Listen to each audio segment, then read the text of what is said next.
I just got Pokemon Black the other day. About time, too. I was tired of hearing all my friends talk about it and rubbing it in my face. I'm gonna kick butt soon after I train my Pokemon up a bit. I just got my second badge, too, which is fun. You know what else is awesome? Liberty Pass. Yep, it's about time on this thing, too. Took forever to figure out how to do the Wi-Fi on my DS, but I finally got it working. I don't recall much about the island where Victini is apparently dormant, but I do remember it being fairly weak, so I'll have to be careful. I think I can handle it, though. After eating dinner, I quickly ran upstairs to catch my Victini. I booted up my DSi, then quickly skipped past the title screen so I could hurry to Liberty Pier. The sailor in front of the dock greeted me, then allowed me on board. As the boat drifted off screen, my heart began pounding in anticipation. I was finally going to catch Victini, until I saw all the Team Plasma members on the island. I groaned, knowing I'd have to face each and every single one of those losers before I could get my Victini. Well, it would be worth pummeling them, I guess. Plus I could get some experience with my team from them. I brushed them off quickly, not even having to use any Pokemon besides my Duat. His health did get pretty low from it, though, so I knew I'd have to be prepared for Victini. I had to battle one more Team Plasma member, and then I saw the little Pokemon that would soon be mine. It wants to test your strength, the Team Plasma member commented. Well, it was gonna get a battle anyways, dude. Duh. I walked up to Victini, and a battle commenced. I smiled widely at the screen as Victini's sprite appeared, letting out a chirrup as its battle animation played. It isn't as weak as I thought it would be, but it was still pretty low level, 15. So I'd have to be extra careful. Duat was too strong, being at level 28. So I sent out my level 20 Herdier. From the swapping, Victini got the first hit. Victini used Incinerate, the game text said, and suddenly my Herdier engulfed in flames, which did a whopping amount of damage. To my surprise, luckily, it had been holding an Oranberry, so it healed a bit. I had my Herdier use Takedown, which lowered Victini's health to a dangerous level. "Soon you'll be all mine," I said aloud, grinning as I swapped Herdier out for my Duat. Then I began to throw Great Balls at it. It took forever, and Duat's health was lowering, albeit slowly. When I reached my last Great Ball, I clutched the DSi tight as my trainer threw it. It shook. Once. Twice. 3 times. Click. "Yes!" I cried, almost throwing my DSi across the room in sheer happiness as the victory music played. I smiled happily at the screen, clicking yes when the option name came up. I typed Timothy. Timothy. Little tiny Tim. After leaving, a sailor came and talked to my trainer. He told me apparently, a long time ago, some people had tried to steal and capture Victini, but some guy wouldn't allow it. So, for its safety, he felt it would be best to isolate Victini and seal it away. Well, it'll be safe now. It'll be strong traveling with me. Upon leaving the island, I suddenly heard Timothy's cry play in an agitated manner, and a text box appeared on the screen.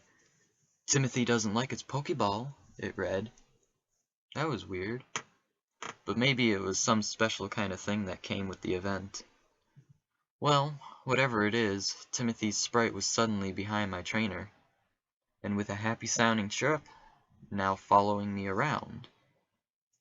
I didn't really mind, though. I headed back to Route 3 to train a little. I was almost obsessed with the fact that Timothy was following me around, and whenever I turned around to talk to him, he chirped happily and hopped a few times, a message always appearing that said stuff along the lines of "Timothy loves Cora." That gave me a warm, fuzzy feeling inside.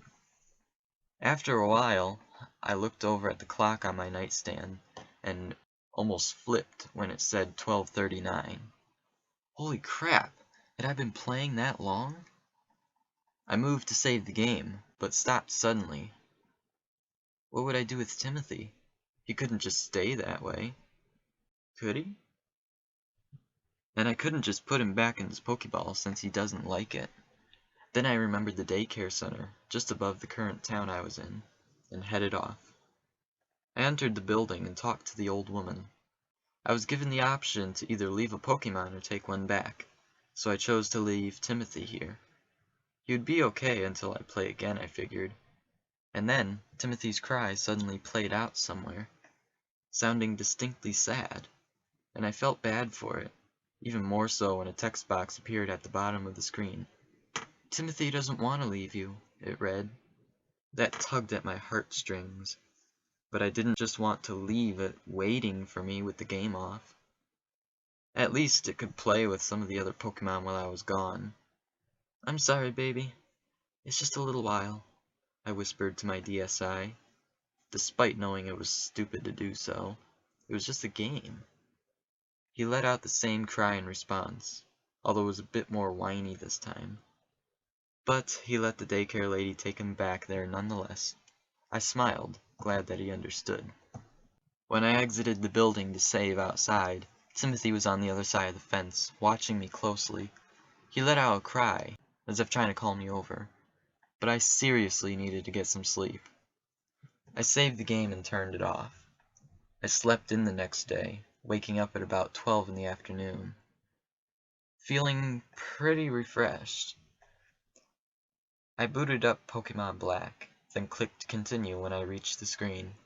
I smiled, ready to play my game again. And then, I almost screamed at what I saw. The daycare center was gone, completely.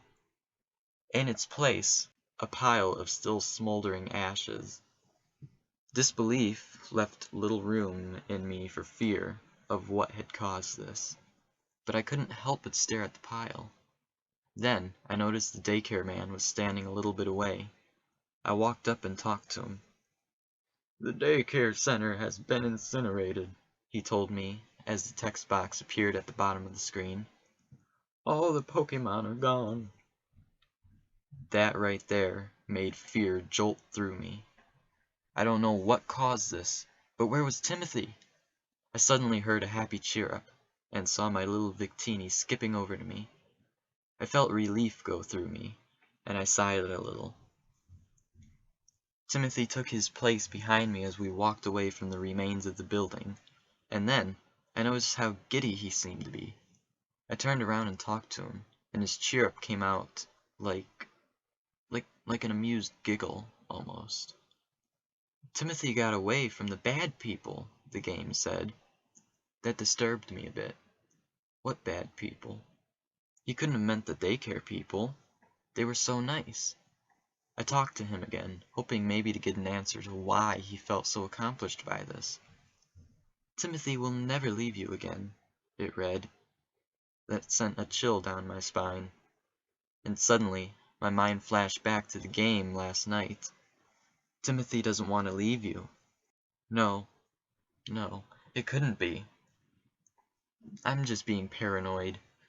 Sweet little Timothy would never do something like that. I tried to forget it and just continue my game. Maybe I could train him a little. Timothy still had a few levels to go before he would be up to par with the rest of my team. I decided I would level grind on some Pokemon around here, so I walked back up to the next route, ignored the cinders of the daycare center as I passed it, and then headed off to a patch of grass. Immediately a battle started. I grinned, determined, ready to train my little guy until he could take on anything. Wild Lillipup appeared, the game said. Level 8 apparently, as it said beside the health bar. Piece of cake, I thought to myself. As I threw out Timothy, oddly, the Lillipup seemed to shrink back a bit when I threw out Timothy, but I didn't pay much mind. I clicked Fight out of the 4 options available, and chose the move Incinerate. Timothy suddenly chirruped happily, and the text said, Timothy will make you proud. Then, the animation for the move Incinerate played. Fire suddenly engulfed the wild lily pup. I covered my ears as its agonizing cry suddenly rang from the speakers. I blinked, keeping my eyes closed for longer than I should have, and I looked back at the screen. There was no more lily pup. Instead, in its place, a pile of ashes remained. Wild lily pup was incinerated, the text at the bottom of the screen read. I shuddered in horror at that, what Timothy had just done. I couldn't erase the sound of Lillipup's dying cries from my mind. As the battle screen faded, I jumped when I heard Timothy chirrup. Timothy wants to know if he did a good job. Yes or no, the game said. I hesitantly tapped yes with my stylus, afraid of what might happen if I said no. Timothy chirruped again, sounding like a giggle. Timothy wants to make you happy. I shuddered, attempting to step out of the grass, but I launched into another battle. Wild Peter appeared, the game said. I winced, attempting to have him use confusion instead. It wouldn't work, though. Timothy wants your enemy to burn. And without even giving me the option, Timothy suddenly used Incinerate on the wild Pokemon, burning it instantly into a pile of ashes. After the battle, I was asked once more if Timothy had done a good job. I hesitantly tapped yes once more, still afraid of what would happen if I said no. This continued a few more times, Timothy still refusing to use any attack but Incinerate, always giving me the message, Timothy wants your enemy to burn, before suddenly burning the wild Pokemon to ashes. They aren't my enemies, I suddenly cried to the screen, unable to stop myself. They're innocent Pokemon. Leave them alone. Why are you doing this? I was breathing heavily and felt my anger rise when the text box appeared at the bottom of the screen. That, apparently, was coming directly from Timothy himself. You aren't happy with me? He asked, and I was giving a yes-no option. I can't tell you how quickly I hit no. But I did it all for you. To make you happy. His overworld sprite seemed to twitch as he continued talking. You left me with those people. You were gonna leave me, weren't you? Just like before. Just like before. Suddenly, his cry played, sounding very angry. But I escaped 'cause I love you. I want to be with you always. I'll never let you leave. Then a battle started, with Timothy on the opposite side. I'll never let you leave me. I was struck with horror, partly because of the fact that I didn't want to fight my baby, but mostly because I knew what he could and probably would do to my Pokemon. Then I remembered my Duat, knowing he would have a type advantage to Timothy. But when my trainer raised her Pokeball, Timothy's mouth suddenly curled into a cruel smirk. I won't give you that chance. Suddenly my Pokeball burst into flames, and my trainer dropped it in horror. Timothy chirruped happily, with the agonized cries of my Duat echoing. Aren't the embers pretty? Timothy asked me, although I really had no way to reply. Each one of my Pokemon were burned to a crisp inside their Pokeball, me having no way to stop it. Then, my trainer appeared on the screen. I was given the same options of a Pokemon, but right now, I had no intention of fighting him. I clicked run, screen fading to black, and as soon as I could, I made my trainer belt it. You cannot escape. A text box appeared. I didn't know whether it was the game or Timothy himself stating the obvious, but I was going to try anyway. Timothy caught up quickly, though, jumping onto my trainer. From the looks of it, and from what the scene was showing, he had her pinned. His normally cute face was curled into a smirk that was completely horrifying to look at. You're mine, he stated. I won't let you leave. I was suddenly given a yes-no option, and, not knowing what to choose, I chose no. In bold letters at the bottom of the screen, the text slowly spelled out, "Too bad. Timothy used Incinerate."